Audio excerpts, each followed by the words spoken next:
a la grue en face qui a la deuxième flèche plus grande d'Europe, 78 mètres. Donc intéressant après celle de Notre-Dame qui est à 80 mètres.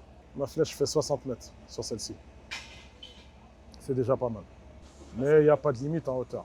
Alors, moi, j'ai pas dépassé 45 mètres, 48 mètres. Plus on a de flèches exactement, et plus on a de contrepoids pour équilibrer. Et plus on a de flèches, et plus on a de prise de vent. Donc plus c'est difficile de conduire quand il y a du vent. On a la hauteur du crochet ici. On a la flèche là. Là, c'est mon chariot. À combien de mètres il est?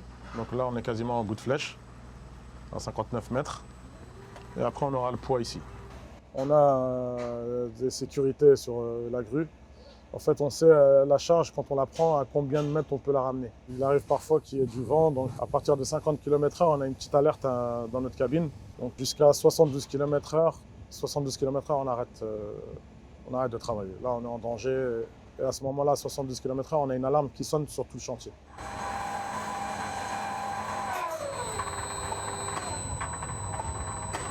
En 3 semaines, on peut être grutier. Pas expérimenté, bien sûr. Donc en 3 semaines, on apprend la sécurité, la conduite en sécurité, le ballon. Il faut qu'on puisse prendre une charge et l'emmener à destination sans qu'il y ait de ballon, quoi. Il ne faut pas que la charge se balade, parce qu'il y a un risque de renversement. Et par la suite, on apprend sur le terrain, ce qui est très difficile au démarrage, parce que souvent les chantiers démarrent en retard. Donc on demande toujours aux grutiers d'aller vite, vite, vite. Quand on démarre, c'est un peu compliqué. Ok, ça va suivre. Je te redirai en allant. On a de la théorie et de la pratique. Au centre de formation, il y a une grue sur place. C'est grandeur nature, comme sur un chantier. Avec une charge à déplacer, sans ballon, un parcours, un circuit. Des fois du matériel en fonction des centres de formation. S'ils sont équipés de banches, de bennes à béton.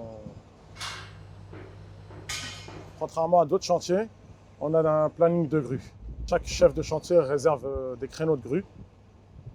Et moi, tous les soirs, je récupère mon planning de ma journée du lendemain. Donc le chef élingueur me contacte pour me dire ce que je dois faire.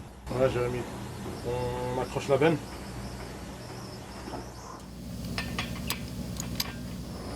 Et je te la mets entre la phase 2 et la phase 3. Phase 1, phase 3. Ça marche. Vas-y. Donc là, je dois récupérer la benne à béton qu'ils vont utiliser sur l'autre chantier. Et du coup, je leur donne, on va dire, à la frontière entre les deux chantiers.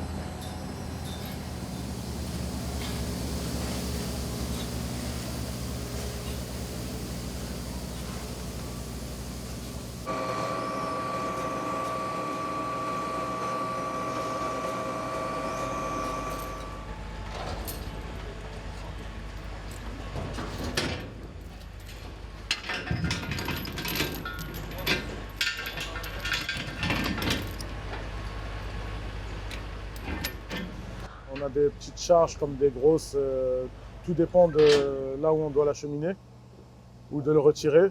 À la différence de la construction, tout est fermé, c'est de la rénovation, donc tout est fermé à part que la toiture où vous avez tout démonté, donc on a acheminé la charpente par la toiture.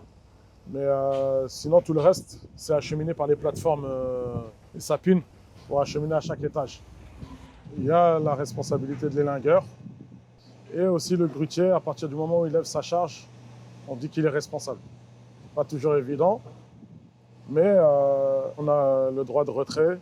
Donc si on sent qu'une charge n'est pas stable ou qu'il y a un danger quelconque, on a le droit de s'opposer.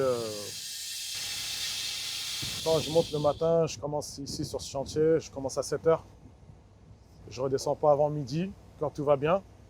Quand il n'y a pas de débordement sur le créneau, souvent c'est avec le béton, on n'a pas le choix, il faut finir de couler.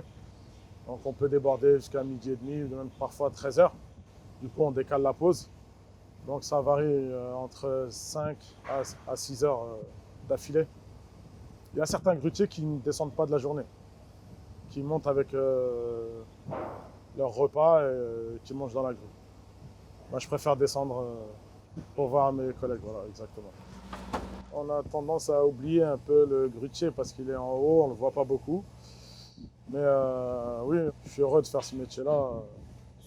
C'est vrai que j'ai mon épouse qui s'inquiète parfois quand ils annoncent à la météo du vent, des tempêtes de vent. Mais avec l'expérience, on commence à avoir l'habitude, on revient tous les jours, jusqu'à aujourd'hui.